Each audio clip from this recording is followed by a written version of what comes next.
चर्चा सुनने पर चल रही है कि इंसान किसी की बात सुन रहा है तो उसके कोई ना कोई कारण होगा, कोई ना कोई कारण अवश्य होगा। कल चर्चा हुई थी कि स्वार्थ के कारण सुनते हैं। किसके कारण? स्वार्थ के कारण। दूसरी बात थी शिक्षा के लिए सुनते हैं, कुछ सीखना है, कुछ सीखना है इसलिए भी सुनते हैं। अब सीखने में भी कुछ ऐसे होते हैं, मिल जाए तो सीख लेंगे और नहीं मिले तो कोई बात नहीं है, ठीक है, ये तो सब सीखना सिखाना तो चलता रहता है। अब इतनी ठंड हो रही है, कौन सीखने के लिए जाए, कौन प्रवचन सुनने को जाए, रहने दो, जो होगा सो ठीक हो जाएगा। लेकिन एक ऐसा होता है, जुनून होता है सीखने का। ये चीज़ सीखनी है तो सीखनी है, उसके लिए चाहे ठंड हो, चाहे गर्मी हो, चाहे बरसात हो, चाहे कहीं जाना पड़े, चाहे ठंड में जाना पड़े, चाहे बारिश सहन करके जाना पड़े, लेकिन सीखने के लिए जाएंगे। एक होता है जुनून और एक होता है चल मिल गया तो ठीक है, नहीं मिल गया तो कोई बात नहीं है। एक होता है कि किसी ने, जैसे बच्चे हैं, बच्चों ने पढ़ना सीखा तो स्कूल में टीचर ने सिखा दिया 1 2 3 4 5। अब वो दिन भर 1 2 3 4 5 1 2 3 4 वो जल्दी सीख जाएगा। वो जल्दी क्यों? जितना पढ़ के आया उसका रिवीजन हो रहा है, अभ्यास हो रहा है। और कुछ बच्चे तो ऐसे होते हैं कि दिन भर किताब खोल के बैठे रहते हैं, माँ को कहना पड़ता बेटा बस बहुत हो गया अब रहने दे। और कुछ बच्चे ऐसे होते हैं दिन भर माँ पीछे पड़ी रहती है, बेटा पढ़ ले, बेटा पढ़ ले, बस आधा घंटा मोबाइल और चला लूँ फिर पढ़ लूँगी। अच्छा बेटा पढ़ ले, अब आधा घंटा हो गया, बस मम्मी 10 मिनट और। ऐसे कुछ बच्चे ऐसे बहानेबाज भी होते, और कुछ तो ऐसे होते हैं कि बहाने के साथ साथ जब पढ़ने बैठना पड़ता है तो इतनी पढ़ाई चोरी करते हैं कि उन्हें पढ़ाने के लिए डंडा भी मारो तो भी पढ़ने तैयार नहीं होते हैं। और कुछ ऐसे होते हैं कि रो रो के बस तुम मुझे सता रही हो, तुम मुझे मार रही हो, तुम्हें बहुत पाप लगेगा, तुम मुझ छोटे से बच्चे को सता रही हो, ऐसे ऐसे कह के माँ को ब्लैकमेल करते हैं, इमोशनल ब्लैकमेल करते हैं। और माँ से सोचते हैं कि जितना बच जाए उतना अच्छा है। ऐसे बच्चे भी होंगे। तो किसी भी काम करने में आप उच्च शिखर पर तब प्राप्त हो सकते हैं, उच्च शिखर पर तब पहुंच सकते हैं जब किसी भी काम करने का आपके अंदर जुनून होगा। अपने जीवन के 100 सुख छोड़ करके, कितने 100 सुख छोड़ने जो तैयार हो जाए कि मुझे ये चीज़ सीखनी है, चाहे उसके लिए मुझे आप कुछ त्याग करवा दो, चाहे उसके लिए मुझे कुछ करना पड़े, चाहे मुझे कुछ भागना पड़े, कुछ भी करना पड़े, लेकिन मुझे ये काम करना है तो करना है। ऐसा जुनून जिसके अंदर में है उसको सीखने में टाइम नहीं लगेगा, पहली बात। और जो सीखेगा वो इतना अच्छा सीखेगा कि दोबारा भूलने वाला नहीं है। काम करते हुए लगन होनी चाहिए। अभी तो वर्तमान में बच्चे मोबाइल चलाते चलाते जवाब भी दे देते हैं, बातें भी कर लेते हैं, काम भी कर लेते हैं, मोबाइल चला उनके सारे काम हो जाते हैं। दिमाग यहाँ भी है वहाँ भी है, नहीं, लगन एक तरफ। ऊर्जा जब एक तरफ बहेगी तो उसमें क्वालिटी आएगी, और दो तरफ में तो कभी यहाँ है और कभी वहाँ है, दिमाग बटा हुआ है। लगन होनी चाहिए, इतनी लगन कहते उसी में डूब जाओ। क्या हो जाओ? डूब जाओ। तुम्हें पता ही नहीं चले कि कौन आ रहा है, कौन जा रहा है, कौन क्या कर रहा है, तुम्हें पता भी ना चले और तुम्हारा काम हो रहा है तो समझना तुम उसमें डूब गए।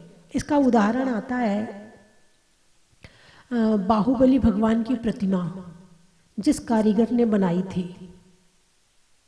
कारीगर कितना समर्पित था, कितना भाव से भरा हुआ था, कितना भक्ति से भरा हुआ था। इसका उदाहरण वो कारीगर है। उसकी माँ ने, जैसे उसने जब प्रतिमा बनानी शुरू की तो माँ ने भोजन में नमक डालना बंद कर दिया। वो रोज जाता, भोजन करता, चला आता और फिर दिन भर खट खट खट खट खट खट खट दिन भर प्रतिमा बनाता है। और फिर उसके बाद फिर दिन में जाता, फिर खाता, फिर चला आता, फिर प्रतिमा बनाता। उसको कई महीने लग गए प्रतिमा बनाने में। जब प्रतिमा बन के पूरी हो गई, फिनिश हो गई, बिल्कुल एकदम क्लीन हो गई, बिल्कुल काम सारा निपट गया, फिर वो भोजन करने बैठा। माँ, आज तूने भोजन में नमक नहीं डाला? अरे बेटा, मैं तो तेरे भोजन में नमक इतने महीने से नहीं डाल रही हूँ। अच्छा, लेकिन मुझे तो आज पता चला है। पता आज क्यों चला है? उस समय दिमाग कहाँ रहता था? उस समय दिमाग रहता था मूर्ति बनाने में। इतनी बन गई, इतना और करना, यहाँ से ऐसी बनाना, यहाँ से ऐसे करना। और उस लगन, उस भक्ति से बनाई हुई प्रतिमा आज सारी दुनिया में प्रसिद्ध हो रही है। भले एक काम करो, मगर करो ऐसा कि उसी में डूब जाओ।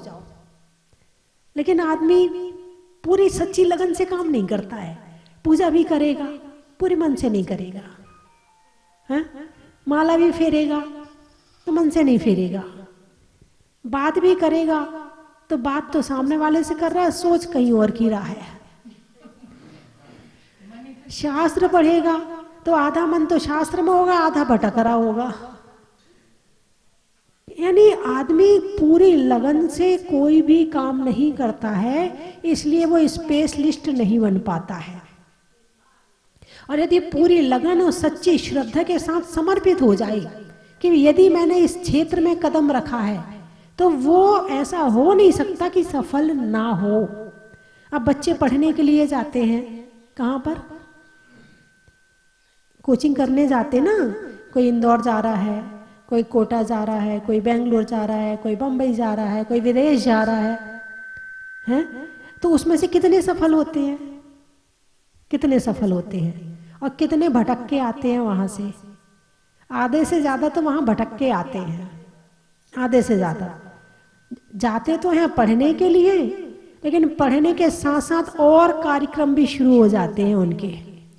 कोई दोस्त बनाने लगता है, कोई फ्रेंड बनाने लगता है, कोई बॉयफ्रेंड, कोई गर्लफ्रेंड, और उसी के चक्कर में उनका मन भटकना शुरू हो जाता है। किताब सामने होती है और दिमाग भटकता रहता। पर गए क्यों थे? पढ़ने के लिए। पढ़ाई के साथ साथ और कुछ करने लगे। उससे क्या हुआ? मैं क्या कह रही थी? कोचिंग करने जाते हैं। करने क्या जाते हैं? कोचिंग। और किसी और चीज की कोचिंग कराते हैं। सफलता प्राप्त करनी थी, जिस पढ़ाई को लेकर गए थे उसमें सफलता प्राप्त करनी थी। सफलता तो छोड़ो, वो कहीं और भटक जाते हैं। तो कहने का मतलब लगन, जिस काम को कर रहे हो पूरी लगन के साथ करो। एक बार की बात है कि एक व्यक्ति एक सन्यासी के पास गया, बोले महाराज मुझे कुछ ज्ञान चाहिए। अच्छा, बाद में दूंगा। चला गया। फिर दूसरे दिन आया, महाराज मुझे अपने आत्मा के कल्याण की भावना हो रही है कि मेरा कल्याण कैसे हो, मुझे मोक्ष की प्राप्ति कैसे हो। महाराज ने कहा कल बताऊंगा। फिर चला गया। फिर ऐसे वो कई दिन तक आता रहा, जाता रहा। एक दिन वो जो सन्यासी था वो नदी में खड़ा हुआ था, तो वो बच्चा फिर आ गया, लड़का था वो फिर आ गया। उसने कहा इधर आ। वो आ गया, हाथ जोड़े उसने उसकी गर्दन पकड़ी और नदी में डुबा दी। अब तो वो चिल्लाने लगा, क्या कर रहे हो आप, मुझे मारोगे क्या? मैं तो आत्म कल्याण की बात पूछ रहा हूँ, मैं तो मुक्ति प्राप्ति की बात पूछ रहा हूँ, मैं तो धर्म की बात पूछ रहा हूँ, मैं तो मुक्ति की बात पूछ रहा हूँ, और आपने तो मुझे मारने का काम कर दिया। थोड़ी देर के बाद जब वो छटपटाने लगा तो एकदम उसको छोड़ दिया, वो ऊपर आ गया। तो अब उसने पूछा महाराज आपने ऐसा क्यों किया? बोले देख मैंने तुझे पानी में डुबाया। बोले हाँ। तेरे अंदर कितनी छटपटाहट थी बाहर आने की, तेरे अंदर बाहर आने की कितनी छटपटाहट थी। इतनी छटपटाहट जब तुझे संसार छोड़ने की हो जाए और मोक्ष प्राप्ति की हो जाए और आत्मा के सुख की हो जाए तो मुझे ज्ञान देने की जरूरत नहीं पड़ेगी। तू यहीं आके बैठ जाएगा और मैं नहीं भी बोलूंगा तो मुझे देख देख करके ज्ञान ले लेगा। तो किसी भी काम के लिए एक छटपटाहट चाहिए। जब तक उस चीज को वो रोम रोम से वो चीज ना मांगे ना, तब तक काम अच्छा नहीं होता है। आप लोग उपवास करते हो, है ना? मान लो कभी कभी कोई गर्मी में उपवास करता है और उपवास किया, पानी भी नहीं पिया उसने, तो दूसरे दिन क्या होता? ऐसा लगता है बस जल्दी से मंदिर जाओ और आके शुरू हो जाओ।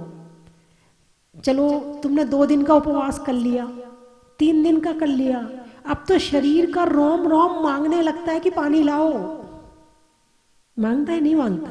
अंदर से आवाज आती है पानी पीना है? कोई चीज याद नहीं आती, एक ही चीज याद आती है, क्या? पानी। कुछ लोग रात्रि में पानी का त्याग करते हैं और शाम को पानी अच्छे से पी लेते हैं ताकि रात में प्यास ना लगे।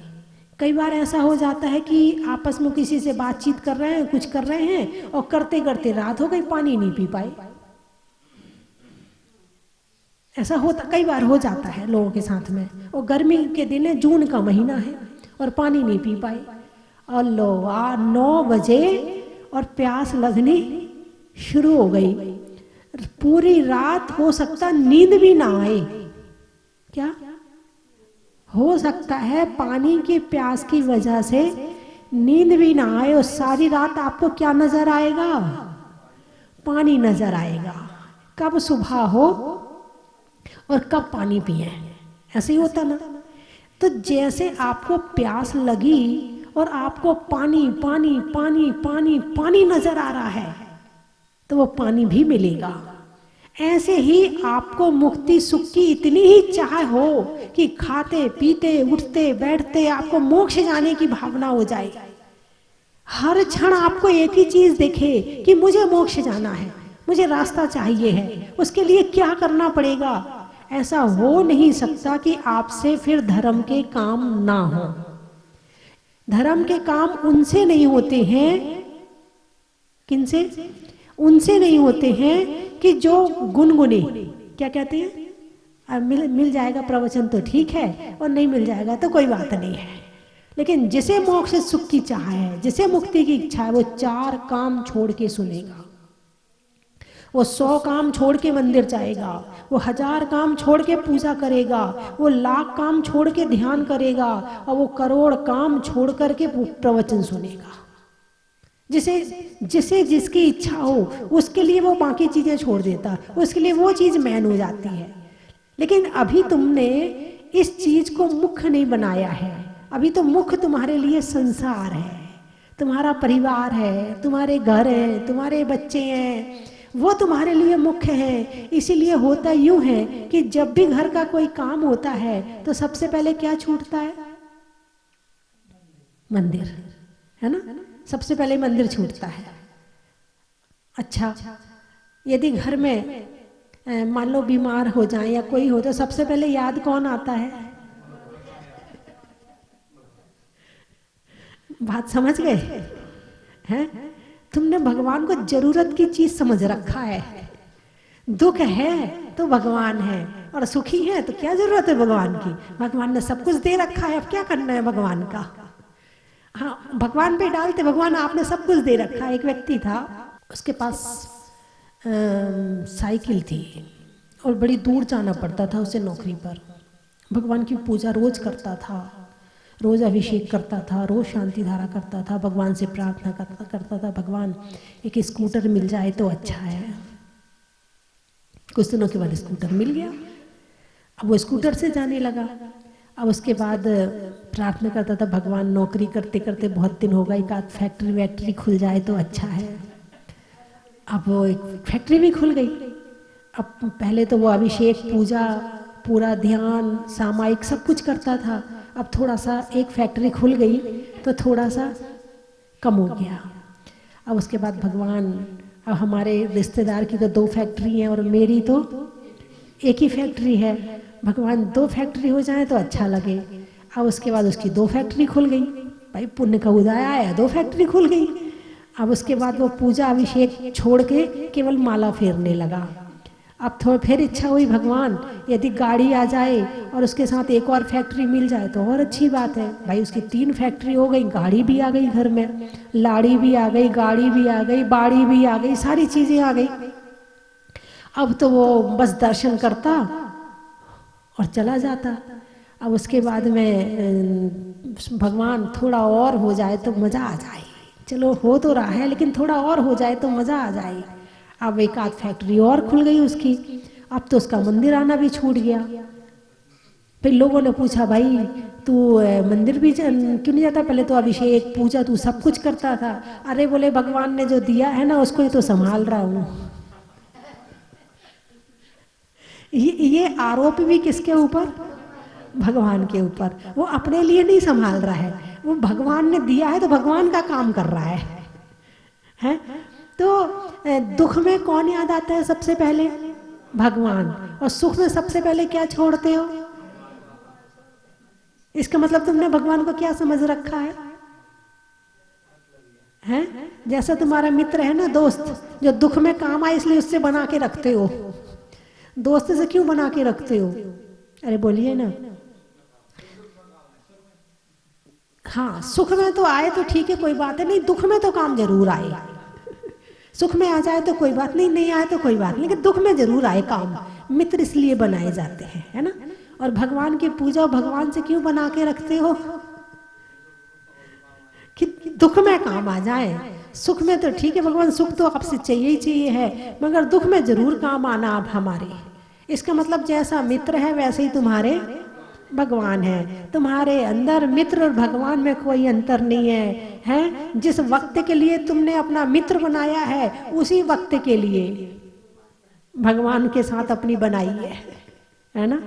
और जबकि भगवान जो है, भगवान की क्वालिटी नहीं जानते हो आप, इसलिए आप उनको, उनके प्रति उतनी भावनाएं आप नहीं जोड़ पा रहे हो, क्योंकि आप भगवान की क्वालिटी नहीं जानते हो। भगवान को भगवान मानते तो हो, मगर भगवान जानते नहीं हो कि भगवान होते क्या है, क्या क्वालिटी होती है भगवान की। और जिस दिन भगवान की क्वालिटी समझोगे ना, उस दिन नजर पड़ने के बाद लगेगा उनके अंदर जो कुछ है वो मेरे अंदर आ जाए, भगवान बस। जो आपके अंदर हो रहा है, जो आपने प्राप्त किया है, वो सारी चीजें मुझे मिल जाएं। आज भगवान बनने की भावना क्यों नहीं है लोगों के अंदर में? मंदिर भी आते हैं, दर्शन भी करते हैं, पूजा भी करते हैं, मगर केवल बस हम सुखी रहें और हमारे घर वाले सुखी रहें और हमारा घर अच्छा चलता रहे, इसके लिए भगवान की पूजा करते हैं। अभी आप भगवान को नहीं जानते हो। जिस दिन भगवान को जानोगे ना, मांगना छोड़ दोगे। जिस दिन भगवान को जानोगे उस दिन भगवान से मांगना छूट जाएगा। बस एक ही बात रहेगी, भगवान जैसे तुम बने हो वैसा मैं भी बन जाऊं। तो बात चल रही है सुनने की। किसकी बात चल रही है? सुनने की। कि शिक्षा, किसी को कुछ प्राप्त करना हो तो सुनता है, और शिक्षा चाहिए। क्या चाहिए? शिक्षा। अब शिक्षा जो है कहीं से भी मिल सकती है, जरूरी नहीं कि बोल के ही शिक्षा मिलती है। ठोकर शिक्षा देती नहीं देती है? अरे बोलिए ना। है कहा जाता है, अकल बादाम खाने से आए ना आए। क्या बात है, मैंने तो कहा ही नहीं, ये तो आपने बोल दिया है। अकल बादाम खाने से आए ना आए, ठोकर खाने से जरूर आ जाती है। तो इसका मतलब ये है कि ठोकर ने आपको क्या दी? शिक्षा दी। क्या दी? अब ठोकर खाने के लिए किसी स्कूल में नहीं जाना पड़ा, किसी कॉलेज में नहीं जाना पड़ा, कोई पढ़ाई नहीं करनी पड़ी, गलत काम किया और ठोकर लग गई। गलती हुई और ठोकर लगी, और उस ठोकर से यदि शिक्षा ले ली तो तुम उत्तम पुरुष, उत्तम नहीं मध्यम पुरुष। उत्तम पुरुष वो होता है जो सामने वाले की ठोकर को देख करके सुधर जाता है, वो उत्तम पुरुष। और जो सामने वाले की ठोकर को देख के ना सुधरे लेकिन अपन ने ठोकर खाई है और फिर सुधर गया है, वो मध्यम पुरुष। और जो खाता ही रहे, वो सुधरे ही ना, अब वो कौन सा है उसके लिए मैं कुछ नहीं कहूंगी, है। हाँ हाँ, होता है संसार में, सब तरह के लोग हैं कि 10 बार भी ठोकर खा लेते हैं, 10 बार भी सुन लेते हैं गालियां, उसके बाद भी जब ठोकर खाते, अरे अब की बार नहीं करेंगे, थोड़े दिन में फिर भूल जाते हैं, फिर शुरू हो जाते हैं। तो ये ठोकर भी शिक्षा देती है, ये भी हमारी गुरु है। कौन है? गुरु है। जो शिक्षा दे वो गुरु, जो उपदेश दे वो गुरु, और ठोकर ने दी शिक्षा दी है तो वो भी गुरु है। अच्छा मुझे ये बताओ, दुख शिक्षा देता है कि सुख शिक्षा देता है? दुख से सीखते हो या सुख से सीखते हो? दुख से सीखते हो। बहुत अच्छे लोग बैठे हो, बहुत ज्ञानी लोग बैठे, बड़ा अच्छा लगा सुन के मुझे कि आपको बिल्कुल सही पता है, आपकी निर्णय क्षमता बहुत अच्छी है, आपको बिल्कुल सही ज्ञान है कि सिखाने वाला सुख नहीं दुख है। कौन है? दुख है। अच्छा, आप सुख को भगाना चाहते हो कि दुख को भगाना चाहते हो?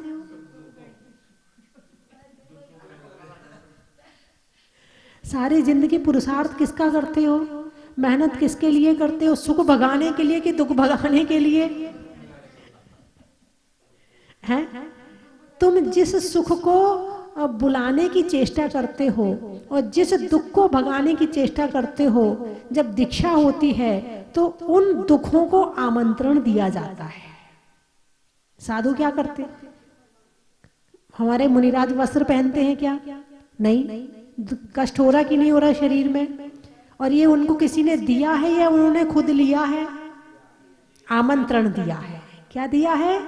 आमंत्रण दिया है। एक टाइम आहार करना है, गर्मी में भी सर्दी में भी, हैं? और जो जब चतुर्थ काल में जो मुनिराज होते थे, जो प्राचीन समय में मुनिराज होते थे, वो जंगल में रहते थे, तो बारिश के समय पेड़ के नीचे एक एक बूंद टपकती है ना, ऐसा लगता है जैसे बर्फ पड़ रही हो शरीर में। कभी आपने महसूस किया हो कि शरीर में पहले बिल्कुल बारिश बंद हो गई, लेकिन अब एक एक बूंद टपक रही है? वो निर्जरा का कारण है, वो दुख का कारण नहीं उनके लिए, वो उनके लिए कर्म निर्जरा का कारण बन जाती है कि मैं ऐसे दुख के समय में समता रख रहा हूं या नहीं रख रहा हूं। वो खुद की परीक्षा लेते हैं। मंगलवार के उपवास कर लेगा, शुक्रवार के कर लेगा, शनिवार के कर लेगा, ये सारे उपवास संसार के लिए होंगे, लेकिन अष्टमी चतुर्दशी का उपवास निस्वार्थ भाव से, निष्काम भाव से नहीं करेगा। लेकिन जो निष्काम भाव से कर रहा है वो तपस्या मोक्ष का कारण बनेगी। मेरी बात समझ में आ रही ना? तो ये जो तपस्या तब होगी जब लक्ष्य होगा। भाई आप धन चाहिए तो दुकान जाएंगे, नौकरी करेंगे, हैं? ऑफिसर की 10 बातें भी सुनेंगे, ग्राहक की 10 गालियां भी सुनेंगे, फिर भी दुकान चलाएंगे, छोड़ेंगे नहीं। यदि रिश्तेदार से लड़ाई हो जाएगी तो रिश्तेदार के यहाँ जाना बंद हो सकता है, मगर यदि ग्राहक से लड़ाई हो जाए तो दुकान जाना बंद नहीं होता है। क्यों? लक्ष्य है, धन कमाना है। क्या लक्ष्य है? धन कमाना है। जब लक्ष्य बना लिया कि धन कमाना है, अब उस धन कमाने के लिए सर्दी, गर्मी, बरसात, गालियां सब सहन होगी, है ना?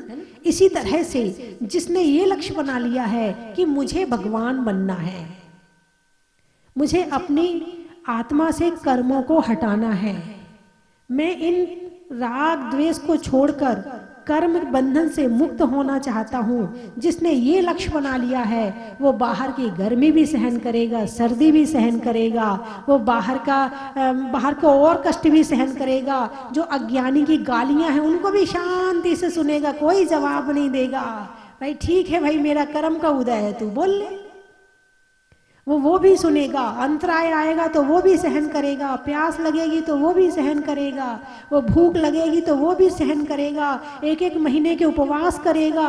कौन करेगा? जिसे मोक्ष की प्राप्ति की भावना है। लक्ष्य बनाना चाहिए। अभी आप पूरा लक्ष्य नहीं बना सकते, छोटा छोटा तो बना सकते। आप ज्यादा तेज नहीं चल सकते, थोड़ा थोड़ा तो चल सकते हो। घर में रहकर भी तपस्या थोड़ी तो हो ही सकती है। अभी हमारे मुनिराज देखो, मुनि श्री आचार्य श्री प्रसन्न सागर जी महाराज, वो कितना बड़ा वाला सिंह निष्क्रीडित व्रत कर रहे हैं। इतना उपवास क्यों कर रहे हैं? क्यों इतना भूख सहन कर रहे हैं? इसलिए कि मोक्ष प्राप्ति की भावना है, और मोक्ष प्राप्ति के लिए कर्म निर्जरा करना पड़ेगी, और कर्म निर्जरा के लिए तपस्या करनी पड़ेगी, और तपस्या करने में ये व्रत उपवास मुख्य कारण होते हैं। तपस्या करने में सबसे पहली तपस्या का क्या नाम है? अनशन। अनशन, अनशन यानी उपवास। अनशन तो आजकल वो फेमस वहाँ ज़्यादा हो गया है वो शब्द, हड़ताल में जो करते हैं वहाँ भी अनशन है ना। अन्न का छोड़ना, अन्न जो भी खाने पीने की जो भी चीजें होती है, अशन, अशन को कहते भोजन, अशन कहते भोजन को। तो अशन को अनशन यहाँ इससे लगा दिया गया है। तो अनशन का मतलब उपवास होता है। उपवास देखो, अनशन का मतलब तो हो गया छोड़ना, और उपवास, उसके साथ उपवास शब्द और जोड़ लो, उपवास। उप यानी समीप, समीप में वास करना। किसके समीप में वास करना? आत्मा के समीप में वास करना उपवास है। अब जिस दिन मुनिराज ने उपवास किया, उस दिन बैठ गए आराम से ध्यान करने। आहार को तो जाना ही नहीं है। जब आहार को नहीं जाना तो क्या करें? फिर अपने पास बैठो। कहाँ बैठो? अपने पास। अब अपने पास कैसे बैठे? हम पास ही तो हैं। यदि हम आपसे कहें कि आप अपने पास बैठो, तो आप क्या प्रश्न करोगे मुझसे कि माता जी हम अपने पास कैसे बैठे? आत्मा और शरीर पास ही पास तो है, और कैसे पास होता है? प्रश्न यही हो सकता ना। तो ध्यान के माध्यम से आत्मा अपने ध्यान में बैठे, ध्यान के माध्यम से आत्मा अपने ध्यान में बैठे, इसका मतलब हो गया उपवास। अपने पास में वास हो गया। जब आसन करने जाते हैं, भोजन करने जाते हैं, तो वो बाहर हो गए, और जब भोजन नहीं किया, आहार नहीं किया, तो कहाँ बैठ गए? ध्यान में बैठ गए, अपने पास बैठ गए। अपने पास बैठने में कितना सुख मिलता है आपको पता है? अरे बोलिए ना। आप बैठे ही नहीं हो तो पता कैसे चलेगा?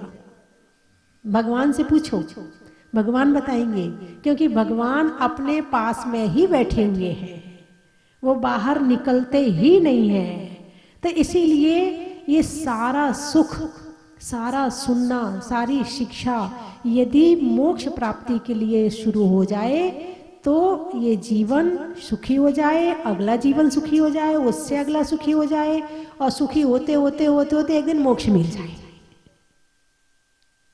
तो मेरी बात आपकी समझ में आ गई? हाँ, चलिए मैं 3 चीजें बोलूंगी, आपको कहना बड़ा ही महत्व है। नहीं चलाने में रिक्शा का, लेने में दीक्षा का, और जीवन में शिक्षा का। शरीर में कान का, रहने में मकान का, और मंदिर में भगवान का। नाव में खेने का, दान को देने का, और भगवान की प्रतिमा से शिक्षा लेने का। चावल में चुनने का, बुनाई में बुनने का, और अपनी आत्मा को भगवान बनाने का। कहाँ कहाँ से आए हैं? जयपुर। गाने में सुर का, नृत्य में नूपुर का, आने वालों में जयपुर का। और जो जहाजपुर में आए हैं, होने में सबेरा का, गाड़ियों में तबेरा का, और आने वालों में खमेरा का। गाने में सुर का, देवों में असुर का, और आने वालों में बीजापुर का। आम की बौर का, आम की बौर का, नेता के दौर का, और आने वालों में इंदौर का। गणित में वर्ग का, गोत्र में गर्ग का, और आने वालों में दुर्ग का। चेहरे पर नैन का, बोलने में मीठे बैन का, और आने वालों में उज्जैन का। गांव में कंडा का, शिखर पे झंडा का और आने वालों में बंडा का, दिवाली में दिया का, राम की सिया का और आने वालों में अकोड़िया का। बोलिए 24 भगवान की। मधुर सुना दो तान, मैं तो तेरी दर्श दीवानी, मैं तो तेरी दर्श दीवानी हूँ खुद से अनजान। मधुर सुना दो तान, ओ गुरु माँ अब जिन वाणी की, मधुर सुना दो तान, हो मधुर सुना दो तान। माता जी, ये विहार तो भगवान पद्म प्रभु के हाथ में है। वो आपको कितने दिन आपका आशीर्वाद देना चाहते हैं ये वो तय करेंगे, हम नहीं। बंधुओं, 30 तारीख को शाम को लगभग 4 साढ़े 4 बजे भव्य मंगल प्रवेश हुआ पद्मपुरा में। लेकिन कितने दिन यहां आपका प्रवास रहेगा कि जहाजपुर प्रणेता माता जी अभी पद्मपुरा में ही रहेंगी और भगवान का आशीर्वाद, पद्म प्रभु का आशीर्वाद और आचार्य शशांक सागर जी महाराज का सानिध्य और आशीर्वाद उन्हें पद्मपुरा में मिलेगा। जिनेंद्र, आज मेरा परम सौभाग्य रहा या पुण्य का उदय होगा जिसे मैंने बड़े बाबा का आज शांति तरह का करने का सौभाग्य मिला। मुझे यहाँ आने के बाद बहुत ही अच्छा लगा। न जाने किस जन्म में से पुण्य किए होंगे जो वर्तमान में उभर रहे हैं। आज बाबा के आशीर्वाद से सभी कार्य मेरे सिद्ध हो गए। धन्य ऐसे परम उपकारी भगवान के चरणों में मुझे इतना बड़ा सौभाग्य मिला। मैं आभारी हूँ भगवान का। ऐसी मेरी मंगल भावना सभी जन से मेरी प्रार्थना है, सभी जन सुखी रहें, सभी जीव सुखी रहें और वर्तमान की इस महामारी में सभी लोग इस महामारी से जीतने के हमको शक्ति दे भगवान। यही मेरी मंगल कामना साहब। चन की थाल को सजाओ रे आज, रत्नों की थाल को भर लाओ रे आज। आओ आओ करे रे गुणगान आरती भगवन की। आओ आओ करे गुणगान आरती भगवन की। आओ आओ करे रे गुणगान आरती भगवन की।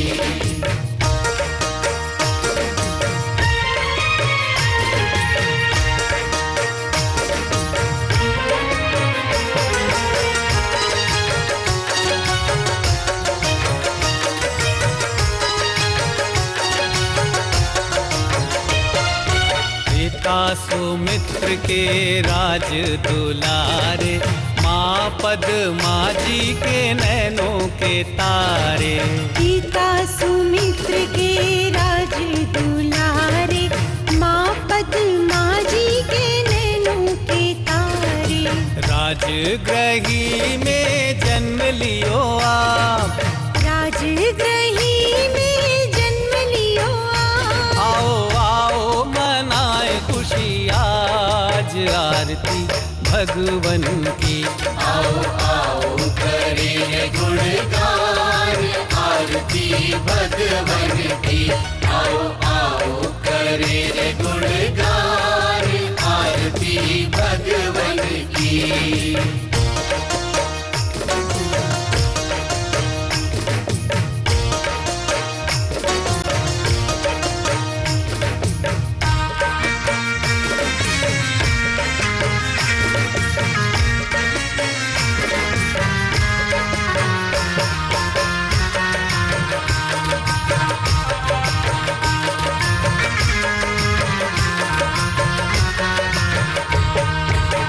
कपूर बाती से ज्योति को जला के, प्रभुवर के चरणों में शीश को नवा के। परम विदुषी लेखिका गणिनी आरिका रत्न श्री 105 स्वस्ति भूषण माता जी, जिन्होंने मात्र 20 वर्ष में 100 से भी अधिक किताबें लिखकर जैन समाज को अनूठा योगदान दिया है। बड़े बड़े विधान जैसे कल्पद्रुम महामंडल विधान, सिद्ध चक्र महामंडल विधान, इंद्रध्वज महामंडल विधान एवं विशेष जिनपद, पूजांजलि आदि महत्वपूर्ण साहित्य बहुत ही सरस, सरल व सुबोध